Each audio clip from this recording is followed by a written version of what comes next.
সুপ্রিয় ক্লাস 12 অর্থাৎ দ্বাদশ শ্রেণীর ছাত্রছাত্রী পরীক্ষার্থী বন্ধুরা, তোমাদের যাতে রাষ্ট্রবিজ্ঞান বিষয়টি রয়েছে তোমাদেরকে আমাদের এনজয় এক্সাম ইউটিউব চ্যানেলের তরফ থেকে স্বাগত জানাই।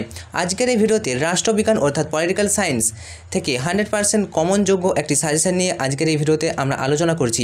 আগত যে রাষ্ট্রবিজ্ঞান পরীক্ষাকে টার্গেট রেখে এই প্রশ্নপত্র কিন্তু তৈরি করা হয়েছে।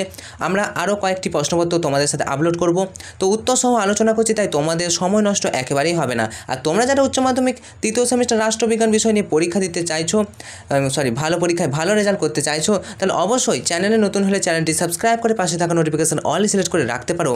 তো চলো প্রথম প্রশ্ন শুরু করা যাক। আগেই বলেছি প্রত্যেকটা প্রশ্নই অত্যন্ত গুরুত্বপূর্ণ আর উত্তর সহ বলবো, তাই তোমাদের সময় নষ্ট হবে না। 40টা প্রশ্ন কিন্তু আলোচনা করছি, তো 40টার মধ্যে তোমরা কতগুলো পারছো অবশ্যই কমেন্ট করে জানাবে। দেখো প্রথম প্রশ্ন কি বলছে, যে ঠান্ডা লড়াইয়ের উৎপত্তির জন্য মার্কিন যুক্তরাষ্ট্রের যে রাষ্ট্রপতিকে দায়ী করা হয় তিনি হলেন, দেখো মার্কিন যুক্তরাষ্ট্রের রাষ্ট্রপতি ট্রুমান। এর সময় কিন্তু কি হয়, ঠান্ডা লড়াইয়ের উৎপত্তি হয়েছিল। মনে রাখবে, ঠান্ডা লড়াইয়ের উৎপত্তির জন্য মার্কিন যুক্তরাষ্ট্রের রাষ্ট্রপতি ট্রুমানকে দায়ী করা হয়। নেক্সট, ঠান্ডা লড়াইয়ের প্রথম সূত্রপাত হয়েছিল কোথায়? দেখো ঠান্ডা লড়াইয়ের প্রথম সূত্রপাত কিন্তু ইউরোপে হয়েছিল। ঠিক আছে, প্রথম হচ্ছে ইউরোপের ঠান্ডা লড়াইয়ের প্রথম সূত্র অর্থাৎ ঘটনাটা, ঠান্ডা লড়াইটা ইউরোপে ঘটেছিল। নেক্সট প্রশ্ন, সমগ্র বিশ্বে কমিউনিজমের অগ্রগতি রোধ করতে চেয়েছিল কে? সমগ্র বিশ্বে কমিউনিজমের অগ্রগতি রোধ করতে চেয়েছিল, চারটা অপশন তোমরা দেখতে পাচ্ছ, মার্কিন যুক্তরাষ্ট্র। তো দুটো বিশ্বে ভাগ হয়ে গেল, দ্বিমেরুকরণ হয়ে গেল মার্কিন যুক্তরাষ্ট্র আর সোভিয়েত ইউনিয়ন। সমগ্র বিশ্বে কমিউনিজমের অগ্রগতিটাকে রোধ করতে চেয়েছিল মার্কিন যুক্তরাষ্ট্র। Most important. চলো নেক্সট প্রশ্ন, সমাজতান্ত্রিক জোটের পরিচালন কেন্দ্র ছিল কি? সমাজতান্ত্রিক জোট, এটার পরিচালন কেন্দ্র ছিল মস্কো। মনে রাখবে, অপশন নাম্বার এ। নেক্সট, দ্বিমেরু কেন্দ্রিকতা, যেটা বললাম যে একটা মেরু আর অপর মেরু, দ্বিমেরু কেন্দ্রিকতা, দুটো মেরুতে ভাগ হয়ে গেল গোটা বিশ্ব। এই দ্বিমেরু কেন্দ্রিকতার অবসান হয়েছিল কখন? চারটা অপশন তোমরা দেখতে পাচ্ছ। উত্তর হচ্ছে জোট নিরপেক্ষ আন্দোলনের ফলে। এই জোট নিরপেক্ষ আন্দোলন কবে হয়? ভারতের থেকে নেতৃত্ব দিয়েছিলেন আমাদের জওহরলাল নেহরু এবং চীনের প্রধানমন্ত্রী, তো এটা পঞ্চশী নীতি। যাই হোক, জোট নিরপেক্ষ আন্দোলন আমাদের জওহরলাল নেহরু কিন্তু নেতৃত্ব দিয়েছিল। আর কোন দেশটি জোট নিরপেক্ষ আন্দোলনে সামিল হয়েছিল সেটা কিন্তু অবশ্যই জানাবে। আমাদের ভারত কিন্তু কোনো দলে কিন্তু থাকলো না, জোট নিরপেক্ষ একেবারে। তো এই জোট নিরপেক্ষ আন্দোলনের ফলেই কিন্তু কি হলো, দ্বিমেরু কেন্দ্রিকতার অবসান কিন্তু হয়ে গিয়েছিল।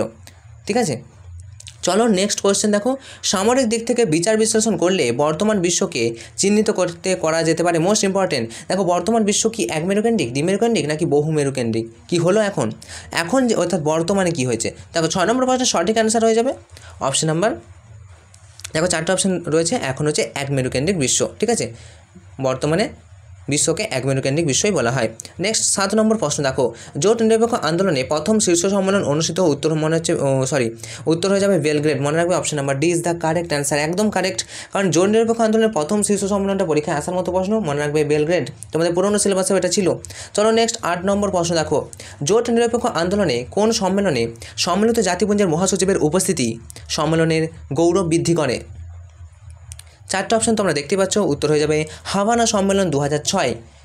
নেক্সট আমরা চলে আসবো 9 নম্বর প্রশ্ন, নিরাপত্তা পরিষদে 5টি স্থায়ী সদস্য রাষ্ট্র প্রত্যেকে ভিটো প্রয়োগ করে যে কোনো সিদ্ধান্ত গ্রহণে বাধা দিতে পারে।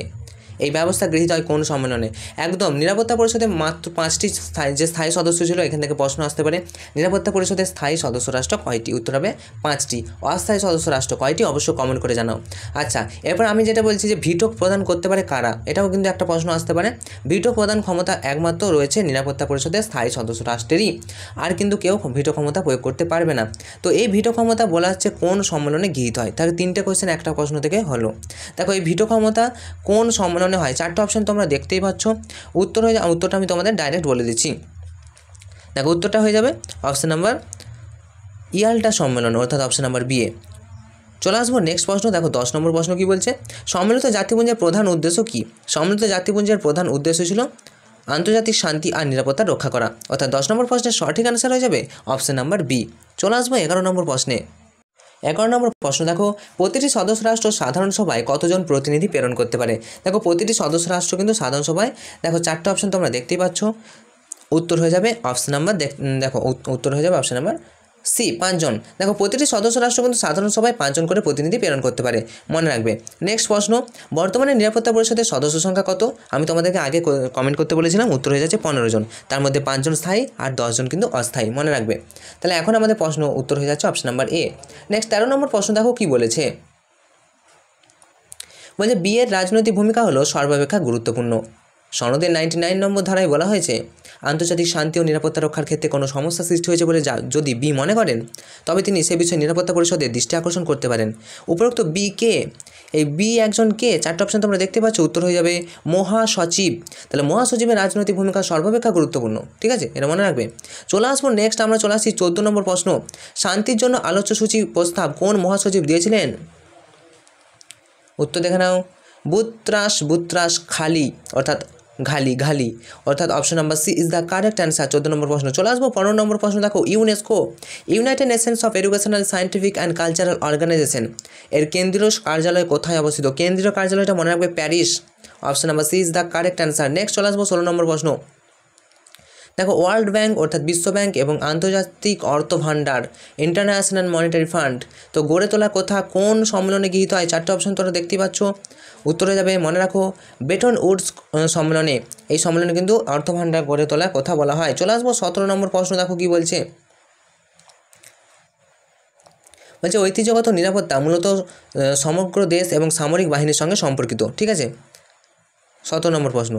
তো এখানে দেখো, এটা কি সত্য? তো একদম সত্য, মনে রাখবে ঐতিহ্যগত নিরাপত্তা মূলত সমগ্র দেশ এবং সামরিক বাহিনীর সাথেই সম্পর্কিত।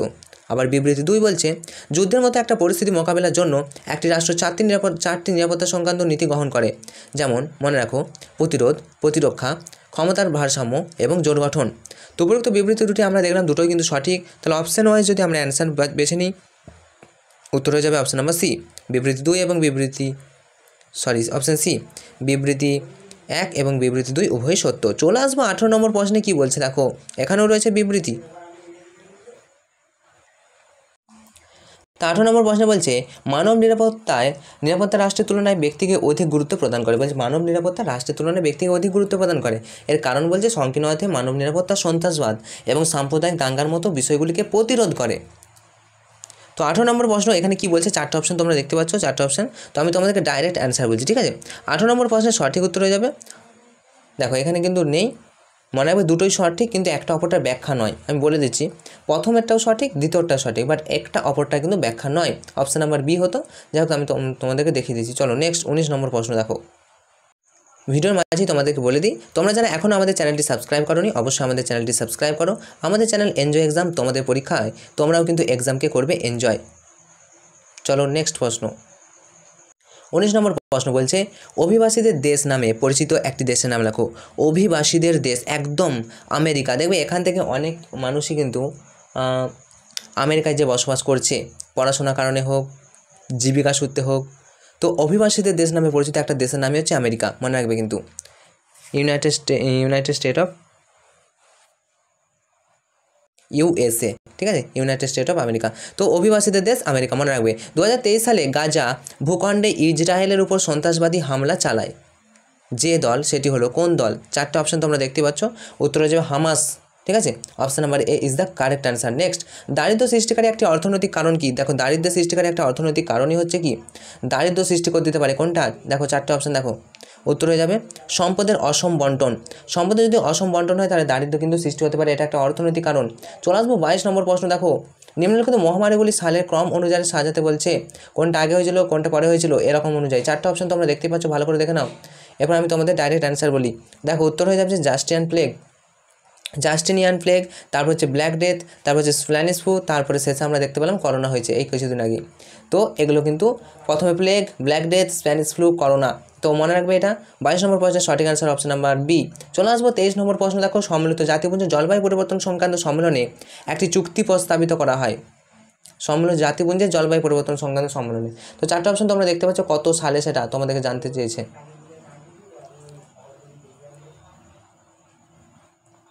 দেখো, তো 23 নম্বর প্রশ্নের সঠিক অ্যান্সার হয়ে যাবে 1992। মনে রাখবে 1992 সালে কিন্তু জলবায়ু পরিবর্তন সংক্রান্ত সম্মেলনে একটি চুক্তি কিন্তু প্রস্তাব হয়। চলে আসছে নেক্সট 24 নম্বর প্রশ্ন। কী বলতে থাকো, পাঞ্জাব ও বাংলা বিভাজন ও সীমানা নির্ধারণের জন্য গঠিত হয় কি? উত্তরে যাবে 24 নম্বর প্রশ্নের সঠিক অ্যান্সার অপশন নাম্বার সি, সীমান্ত কমিশন। নেক্সট, পাকিস্তান রাষ্ট্রের দাবি প্রথম উত্থাপন করেন কে? উত্তর হবে চৌধুরী রহমত আলী, অর্থাৎ option number C is the correct answer. Pakistan রাষ্ট্রের দাবি প্রথম উত্থাপন করেন উত্থাপন করেন। নেক্সট 26 নম্বর প্রশ্ন দেখো উদ্বাস্তু সমস্যা থেকে। উদ্বাস্তু সমস্যা মোকাবেলার জন্য 1950 খ্রিস্টাব্দে তৎকালীন ভারতের প্রধানমন্ত্রী জওহরলাল নেহরু এবং পাকিস্তানের প্রধানমন্ত্রী লিয়াকত আলী খানের মধ্যে ড্যাশ চুক্তি স্বাক্ষরিত হয়। মোস্ট ইম্পর্টেন্ট, কোন চুক্তি স্বাক্ষরিত হয়? 26 নম্বর প্রশ্নের সঠিক অ্যান্সার হয়ে যাবে দিল্লি চুক্তি, মনে রাখবে। Option number D is the correct answer. Next, দেশভাগের সময় যে দুটি রাজ্য সবথেকে বেশি সংখ্যক উদ্বাস্তু আশ্রয় নিয়েছিল তা হলো কোন দুটি রাজ্যে? অবশ্যই উদ্বাস্তুদের বেশি সংখ্যক রাজ্য যখন দেশভাগ হয়েছিল তখন উদ্বাস্তু বেশি ছিল, মনে রাখবে পাঞ্জাব এবং পশ্চিমবঙ্গ। পাঞ্জাব ও পশ্চিমবঙ্গে সবথেকে বেশি কিন্তু কী ছিল? উদ্বাস্তু সমস্যা বা উদ্বাস্তু আশ্রয় নিয়েছিল। চলে আসবো ইউসিআরসি এর পুরো নাম কি? 28 নম্বর প্রশ্ন দেখো, 4টে অপশন, উত্তরে হয়ে যাবে ইউনাইটেড সেন্ট্রাল রিফিউজি কাউন্সিল, ঠিক আছে। চলে আসবো 29 নম্বর প্রশ্ন। রাজনৈতিক দল হলো রাজনৈতিক মতাদর্শে বা সমরাজনৈতিক মতাদর্শে বিশ্বাসী নাগরিকদের সেই সংগঠিত অংশ যা একটি রাজনৈতিক সংগঠন হিসেবে সরকারকে নিয়ন্ত্রণ করার চেষ্টা করে। কথাটি কে বলেছেন? দেখো ভালো করে প্রশ্নটা দেখে না, উত্তর হয়ে যাবে গিলক্রিস্ট, অর্থাৎ option number C is the correct answer. তো 30 নম্বর প্রশ্ন দেখো এরপর কি বলছে, নির্বাচনে প্রতিদ্বন্দ্বিতা করে কে? উত্তর হয়ে যাবে প্রতিটি রাজনৈতিক দলই কিন্তু নির্বাচনে প্রতিনিধিত্ব করে, এটা তোমরা জানো। আচ্ছা দেখো পরে 31 প্রশ্ন বলছে উদারনৈতিক গণতান্ত্রিক ব্যবস্থায় রাজনৈতিক দলগুলি গড়ে ওঠে কিসের জন্য? উদারনৈতিক গণতান্ত্রিক ব্যবস্থায় রাজনৈতিক দলগুলি গড়ে ওঠে, উত্তর হয়ে যাবে বৃহত্তর জাতীয় স্বার্থ পূরণের জন্য। বৃহত্তর জাতীয় স্বার্থ পূরণের জন্য কিন্তু রাজনৈতিক দলগুলি গড়ে ওঠে। চলে আসবো 32 নম্বর প্রশ্ন। একদলীয় ব্যবস্থা রয়েছে নিম্নে যে দেশগুলিতে? দেখো একদলীয় ব্যবস্থা যেমন চীনে আছে, দক্ষিণ কোরিয়া, সাউথ কোরিয়াতে রয়েছে। আর কোন দেশে একদলীয় ব্যবস্থা মানে একটা দল, শুধুমাত্র একটা দল? উত্তর হয়ে যাবে কোনটা? উত্তর হবে কিউবা, মনে রাখবে কিউবা। ভূগোলে পড়েছো চিনির পাত্র বলা হয় কিউবা, তো সেই কিউবাতে কী রয়েছে? একদলীয় ব্যবস্থা রয়েছে। চলে আসবো নেক্সট 33 নম্বর প্রশ্ন। ইউপিএ জোটের শরিক দলের নাম কি? ইউপিএ, উত্তর হবে ডিএমকে। ইউপিএর সাথে শরিক দল করেছে জোটের শরিক দল ডিএমকে, মনে রাখবে। চলো নেক্সট, দক্ষিণ এশীয় আঞ্চলিক সহযোগিতা সংস্থা বা সার্ক গড়ে ওঠে কত সালে? সার্ক, খুব ইম্পর্টেন্ট কোশ্চেন, মনে রাখবে 1985 সালে সার্ক গড়ে ওঠে। সার্কের পুরো নাম হচ্ছে south Asian association for regional cooperation. South মানে হচ্ছে দক্ষিণ, তাহলে দক্ষিণ এশীয় আঞ্চলিক সহযোগিতা সংস্থা বা সার্ক গড়ে ওঠে কিন্তু 1985 সালে। সার্কের সদর দপ্তর হচ্ছে বাংলাদেশের কাঠমান্ডু, ঠিক আছে। জিয়াউদ্দিন রহমান প্রথম কিন্তু সার্ক এর দপ্তর মানে সার্কের উদ্ভাবন করেন। এগুলো কিন্তু এক্সট্রা যে পড়া সেগুলো কিন্তু মনে রাখবে, এক্সট্রা পড়া। চলো নেক্সট 35 নম্বর প্রশ্ন দেখো কি বলছে। বলছে বিবৃতি, নেপালের সঙ্গে চীনের সদ্ভাব এবং নৈকট্য গড়ে উঠেছে। বিবৃতি একে বলছে তো একদম, এবং বলছে ভারত নেপালের সঙ্গে চীনের সদ্ভাব গড়ে উঠেছে। আচ্ছা, ভারত চীন যুদ্ধে ভারত পরাজিত হয়, একদম। তো এই ভারত চীন যুদ্ধে ভারত পরাজিত হয় বলেই কিন্তু নেপালের সঙ্গে চীনের একটা সদ্ভাব নৈকট্য গড়ে উঠেছে, এটাই বলতে চেয়েছে, তাই তো। তার মানে অপশান ওয়াইজ অপশান বেছে নিচ্ছি, অপশান নাম্বার বি, 2 হলো 1-এর কারণ, ঠিক আছে। 2 হলো 1-এর কারণ, ভারত চীন যুদ্ধে ভারত পরাজিত হয় বলেই নেপালের সঙ্গে চীনের সদ্ভাব ও নৈকট্য গড়ে উঠেছে। চলে আসবো 36 নম্বর প্রশ্ন।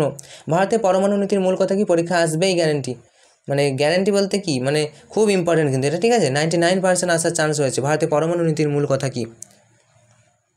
উত্তর হয়ে যাবে তোমরা জানো নো ফার্স্ট স্ট্রাইক, আগে থেকে আঘাত নয়। ভারতের পরমাণু নীতি, আগে থেকে ভারত কিন্তু পরমাণুতে আঘাত করবে না, বা ভারত কোনোদিনই অপরজনকে আঘাত করবে না যদি না সে আঘাত করে অন্য দেশকে, ঠিক আছে। নো ফার্স্ট স্ট্রাইক, আগে থেকে আঘাত নয়।